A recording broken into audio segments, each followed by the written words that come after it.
Sir Ronald Cohen, auriez-vous écrit le même livre, donc qui paraît aux éditions Saint-Simon, Le second au bond de la balle, 2 mois plus tôt? Enfin, si vous aviez su qu'il y aurait cette crise terrible financière. Absolument, absolument. Et dans le livre, d'ailleurs, je prévoyais que tous les marchés étaient des marchés cycliques et que plus le cycle montait haut, plus la baisse serait rapide et profonde. Et la thèse de mon livre, c'est que l'essence même de l'entrepreneuriat, c'est de tirer avantage de l'incertitude. Chaque changement de cycle, chaque retournement de cycle, chaque changement de tendance crée des opportunités. Et c'est le moment, ça semble un petit peu paradoxal, mais c'est le moment d'envisager les opportunités qui seront créées par cette crise. Le timing est extrêmement important. Il ne faut pas se lancer à l'aveuglette au mauvais moment. Mais ceci dit, il n'y a pas d'un doute que nous en ressortirons et qu'il y aura des opportunités importantes dont certains entrepreneurs profiteront. Alors, je crois que tout le monde connaît votre succès. On va appeler ça dans les affaires de façon un peu générique, mais il y a un chapitre consacré à l'éthique. Et oui, en fonction de ce que vous venez de dire, est-ce que l'incertitude, c'est bien, c'est ce qui fait le succès d'un entrepreneur, mais est-ce que s'il n'y a pas le contrôle de l'éthique, eh bien, est-ce que ça ne donne pas ce genre de catastrophe? L'éthique est absolument primordiale. Et ce que je dis dans le livre, c'est qu'en réalité, les sociétés qui ont réussi le mieux ont été les sociétés qui étaient les plus éthiques. Les sociétés qui ne le sont pas, tôt ou tard, connaissent des accidents de parcours. Et je crois que lorsqu'on essaye aujourd'hui de résumer les raisons de cette crise dans l'éthique de certains banquiers ou de certains dirigeants de l'économie, c'est un peu trop simpliste. Ce n'est pas un problème d'éthique. Nous avons gonflé un ballon plein d'endettement. Quand les taux d'intérêt ont augmenté, nous l'avons lâché. Quand un ballon part comme ça, il part partout. On ne sait pas où il ira et puis il tombe. Il y a peut-être autre chose aussi tout de même, en termes de, on va appeler ça de la rapacité. Parce que vous, par exemple, vous avez gagné beaucoup d'argent dans le capital investissement. Et puis un jour, vous avez dit, bon, ça va, je peux faire autre chose de ma vie. Et de toute façon, il faut transmettre tout ça. Et il faut rendre d'une certaine façon ce qu'on a gagné, ce qu'on a eu la chance de gagner dans la vie. Donc c'est pas si courant que ça. Enfin, c'est plus courant aux États-Unis que sur notre vieux continent. C'est plus courant aux États-Unis parce que les entrepreneurs qui ont réussi, en général, sont partis de rien et sentent une certaine obligation sociale de donner la même opportunité à d'autres. Donc vous voyez Bill Gates qui a donné 17 milliards de dollars, il est parti de rien. Warren Buffett, une trentaine de milliards de dollars à leur fondation qui essaye d'aboutir à des résultats sociaux que les gouvernements n'ont même pas pu réussir à atteindre. Ici, en Europe, nous avons eu la tendance à penser que les gouvernements doivent tout faire. Nous payons des impôts élevés, c'est au gouvernement de jouer.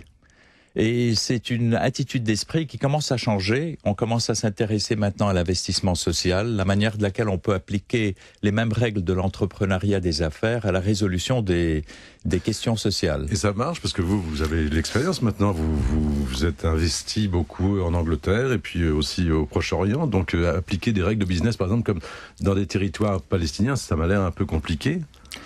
C'est compliqué, mais c'est faisable. C'est compliqué, mais c'est faisable. Et le plus important, c'est d'essayer de gérer des entreprises dont les objectifs sont des objectifs sociaux et non pas des objectifs monétaires, si vous voulez, des objectifs de rendement financier seulement, mais de rendement social, de la même manière qu'on gère une entreprise qui a un but de rentabilité. Donc, par exemple, nous aidons des Palestiniens aujourd'hui à créer un programme d'1 milliard de dollars pour créer des logis à prix raisonnable. Ce sont des Palestiniens qui ont les terres, ce sont des Palestiniens qui feront la construction, mais l'aide que nous pouvons leur apporter, c'est une aide à trouver les capitaux nécessaires pour amorcer ces projets. Bon, l'impact d'un investissement d'1 milliard de dollars est une augmentation du produit national brut palestinien d'1,5% par an sur 5 ans. C'est quand même absolument remarquable. Les sommes sont faibles. La puissance de l'entrepreneuriat dans le monde des affaires peut se traduire par des conséquences sociales qui sont très favorables à la société. C'est votre parcours personnel qui vous a incité à entrer dans cette aventure, parce que je crois savoir que votre femme est de nationalité israélienne, hein. Vous-même êtes né en Égypte, enfin c'est un parcours assez curieux. C'est tout ça qui vous a entraîné par là? C'est certainement ça qui m'a entraîné à essayer d'aider à trouver une solution à un problème qui est arrivé aujourd'hui à une impasse violente et difficile pour les deux parties et qui ne pourra jamais apporter la victoire ni à l'un ni à l'autre. Et je crois qu'une des raisons pour laquelle je m'en occupe de manière si intensive, c'est que les hommes politiques ont commencé par penser seulement à des solutions politiques, ensuite à penser à des solutions de sécurité. Il n'y a pas de politique sans la sécurité sur le territoire. Et moi, ce que je dis, c'est que ce que l'Irlande du Nord nous a prouvé, c'est que l'économie est fondamentale. Quand les familles vivent des vies plus aisées, elles ont quelque chose à protéger, elles s'occupent moins de violence. Et les femmes, en particulier, commencent à repousser les avances des extrémistes. Mais Ronald Cohen, pourquoi vous n'avez pas fait de la politique, au fond? Qu'est-ce qu'il y avait de plus magique dans les affaires que dans la politique? J'ai commencé par faire de la politique puisque je me suis présenté au Parlement britannique et même au Parlement européen quand j'avais une trentaine d'années. Mais quand je me suis occupé du capital investissement, je m'en suis occupé parce que je pensais que je pouvais vraiment faire quelque chose d'utile pour la société, créer des emplois. La Grande-Bretagne, en 1972, avait 3 millions de chômeurs, et créer une économie plus dynamique. Une fois qu'on commence à faire quelque chose, surtout si on est persévérant comme je le suis, on a tendance à continuer. Et puis je me suis rendu compte que la politique, en fait, permettait moins d'atteindre les résultats parfois que le monde des affaires. Donc voilà, le Moyen-Orient le prouve, si vous voulez. Les hommes politiques seuls ne pourront pas apporter une solution, à mon avis. Je m'écarte, évidemment, mais c'est votre faute, c'est votre personnalité. Je m'écarte du livre, parce qu'il n'y a pas de manuel pour être entrepreneur. Vous dites une chose qui doit être très vraie, j'imagine, c'est que on ne naît pas entrepreneur forcément. C'est-à-dire c'est l'expérience qui fait beaucoup de choses. Donc il y a des conseils que vous auriez sûrement aimé entendre vous-même quand vous étiez un gamin dans les affaires. Et puis parmi ces conseils, il y a, je crois que c'est une de vos expressions, je suis pas sûr, mais on n'apprend pas à nager, à faire joujou sur la plage. Il y a un moment où il faut y aller, quoi. Donc, exactement. Alors oui, mais ça, on le dit quand on le sait et qu'on l'a expérimenté, justement. Je crois que la notion populaire est que les entrepreneurs qui réussissent ont eu de la chance. Or, la réussite est rarement purement une question de hasard, si vous voulez. Et ce que j'ai essayé de mettre dans le livre, c'est mon expérience de plus de 30 ans. Parce que j'arrive à la conclusion qu'en fait, peut-être que tout le monde n'est pas né pour être un entrepreneur, mais si on veut être entrepreneur, il y a quand même beaucoup d'informations et d'idées à transmettre. Il faut comprendre comment augmenter ses chances de réussir.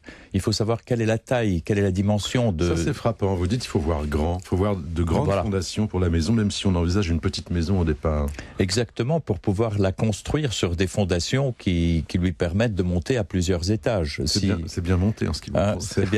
Pour moi, c'est bien monté, mais c'est la règle que j'ai apprise à mes dépens, si vous voulez, et que j'essaye maintenant de transmettre à d'autres. Et donc, il y a une relation entre la persévérance et la chance.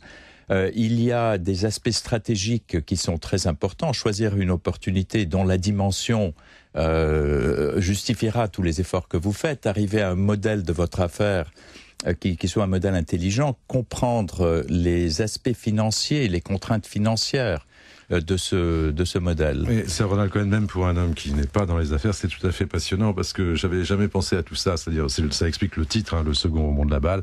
C'est vrai que si par exemple on se dit tiens, les laboratoires pharmaceutiques s'intéressent beaucoup à l'obésité, il va falloir voir après ce qu'il y a comme marché possible et après encore. Et ça rend le jeu des affaires passionnant. Il faut lire le livre parce qu'on peut pas vous résumer tout ça en 10 minutes. En tout cas, on vous remercie d'être venu nous voir à Radio Classique. Ça s'appelle Le second rebond de la balle et c'est paru aux éditions Saint-Simon.